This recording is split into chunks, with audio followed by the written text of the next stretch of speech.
ओशो कृष्ण को भगवान नहीं मानते, वे भगवान से बढ़कर मानते हैं। वे कहते हैं कृष्ण ने अपनी जहां भी जिया अपनी पूर्णता में जिया, जिंदगी के हर पड़ाव में वो उसकी पूर्णता में जीते रहे, और कृष्ण का जीवन एक अंततः आनंद है जिसमें हर प्रकार की खुशी है, और अगर कृष्ण बनकर जिया जाए तो जीवन में सारे दुखों का नाश हो सकता है। ऐसे ऐसे विचार थे हमारे ओशो के कृष्ण के बारे में।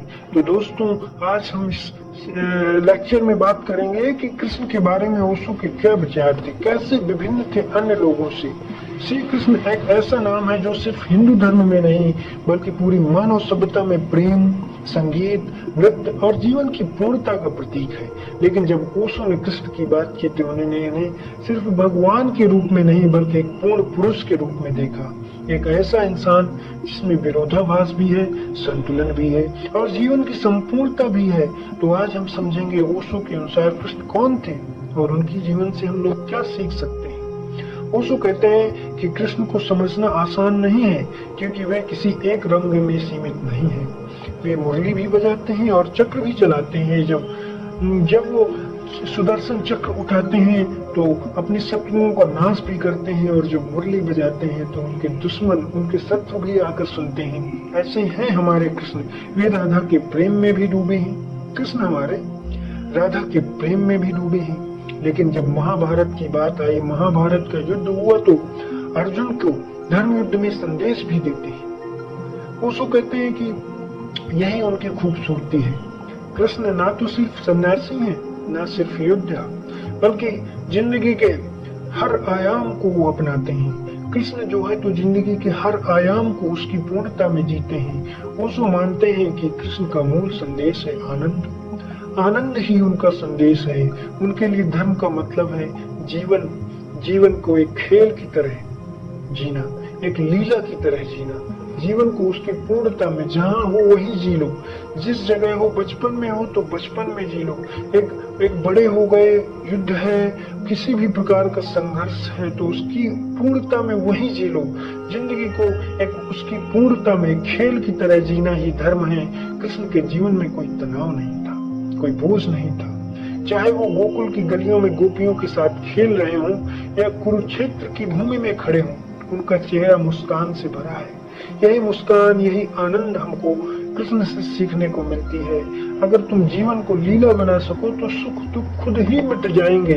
अगर लीला बनकर जियो, इसको आनंद में जियो, उसके आनंद से अपने आप को भर लो जीवन के आनंद से, तो किसी भी प्रकार का दुख नहीं रहेगा। सारे दुख मिट जाएंगे जिंदगी से। कृष्ण के जीवन में विरोधाभास है। वे प्रेमी भी हैं, राजनीतिज्ञ भी हैं, ध्यान योगी भी हैं और कर्मयोगी भी हैं। ओशो कहते हैं यही जीवन की सच्चाई है। अगर तुम केवल एक आयाम में जीते हो तो अधूरे रह जाओगे। तुम्हें जैसे कृष्ण ने जिया, प्रेमी भी थे, राजनीतिज्ञ भी थे जब अर्जुन को सलाह देते हैं, और ध्यान योगी तो थे ही और कर्म योगी तो थे ही जब युद्ध के मैदान में स्वयं लड़ने को उतर पड़ते हैं एक सारथी बनकर, तो कर्म से तो कभी पीछे हटे ही नहीं। और जब गीता का संदेश देते हैं तो कहते भी हैं कि कर्म से, अगर कर्म करना है तो जिंदगी जियो, जिंदगी जीना है तो कर्म करते हुए जियो, कर्म से पीछे मत हटो। जिंदगी के हर रूप में कृष्ण एक मिसाल बनकर आए हैं, और ऐसे ही ओशो को वो भाई हैं। आज की दुनिया में लोग या तो भौतिकता में खोए हैं या आध्यात्मिकता में भाग जाते हैं। ऐसी आध्यात्मिकता किस काम की जिसमें भौतिकवाद न हो, जिसमें जीवन को पूर्णतः त्याग दिया जाए। ऐसी आध्यात्मिकता किस काम की, और उस भौतिकवाद का भी क्या सारांश है, क्या ही मतलब है जिसमें आध्यात्मिकतावाद ना हो, जिसमें आध्यात्मिकता का सार ना हो, जिसमें असली रंग ना हो। तो ओशो कहते हैं कि कृष्ण आध्यात्मिकता और भौतिकता दोनों को जोड़ते हैं। वे सिखाते हैं कि ध्यान लगाओ लेकिन जीवन से भागो मत। ध्यान तो लगाओ लेकिन जीवन से भागो मत। प्रेम तो करो लेकिन उसकी आसक्ति में मत फंसो, मोह में मत फंसो। ज्यों प्रेम और मोह दोनों भिन्न हैं। प्रेम तो एक पूर्णता है, एक फ्रीडम है। प्रेम एक स्वतंत्रता का रूप है, मोह एक बंधन है। तो कृष्ण कहते हैं कि प्रेम करो लेकिन मोह में, आसक्ति में मत फंसो। कर्तव्य तो करो, कर्तव्यों को निभाओ लेकिन उसके भीतर ही मुक्त हो जाओ। कर्तव्यों से मुक्त भी रहो, कर्तव्य करते रहो, लेकिन उससे मुक्त भी रहो, किसी भी बंधन में मत बंधो। अगर तुम कृष्ण को समझ गए तो जीवन में संतुलन पा जाओगे। ऐसे हैं हमारे कृष्ण कि अगर उनके जीवन में जियोगे तो पूर्णता में जियोगे, उनके जीवन को जियोगे तो आनंद में रहोगे। और कृष्ण की सबसे बड़ी खूबी तो उनकी पूर्णता ही है। वे न केवल ईश्वर का रूप है बल्कि मनुष्य के उस आदर्श का भी प्रतीक है जिसमें सब कुछ समाहित है। इसलिए कृष्ण को सिर्फ पूजना नहीं, जीना चाहिए। अगर कृष्ण से कुछ सीखना है हमें तो उनकी तरह बन जाओ, उनसे सीख लो, उनकी तरह जिंदगी जियो, वही कृष्ण बनना है। और कृष्ण को अगर धारण कर लो अपने आप में, मुरली की मधुरता और सुदर्शन चक्र की शक्ति दोनों को अपने जीवन में उतारो।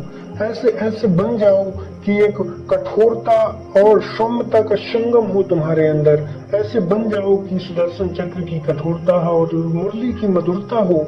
इन दोनों का संगम जब तुम्हारे अंदर संतुलित रूप से रहेगा तो तुम कृष्ण कहलाओगे और कृष्ण बन जाओगे। तभी तुम समझ पाओगे कि यह जीवन एकमात्र लीला है, उसको लीला की भांति जियो। इसमें किसी प्रकार के बंधन मत रखो, इसमें किसी प्रकार के कष्टों को मत पालो, इसमें जो है उसकी पूर्णता में जियो। अगर तुम भी उसमें कृष्ण की तरह नृत्य कर सकते हो तो कर लो, क्योंकि नृत्य भी एक स्वतंत्रता है, ध्यान भी एक स्वतंत्रता है और संगीत भी एक स्वतंत्रता है, मौन भी स्वतंत्रता है, परंतु वह विभिन्न है। इसलिए हर प्रकार की स्वतंत्रता को अपने अंदर धारण करो और ऐसे जियो, उसकी पूर्णता में जियो। जैसे जिंदगी ना सिर्फ एक बार मिली है और इसको ऐसे जीना है कि इसको दोबारा जीने की फिर कल्पना भी ना कर सके। ऐसी जिंदगी की कल्पना करते हैं हमारे ओशो, ऐसी जिंदगी जीने की राह बताते हैं हमारे कृष्ण। दोनों को नमन। ऐसे ही ओशो के विचारों को जानने के लिए हमारे चैनल से जुड़े रहिए। इस वीडियो को लाइक करिए, सब्सक्राइब करिए और ज्यादा से ज्यादा शेयर करिए। धन्यवाद।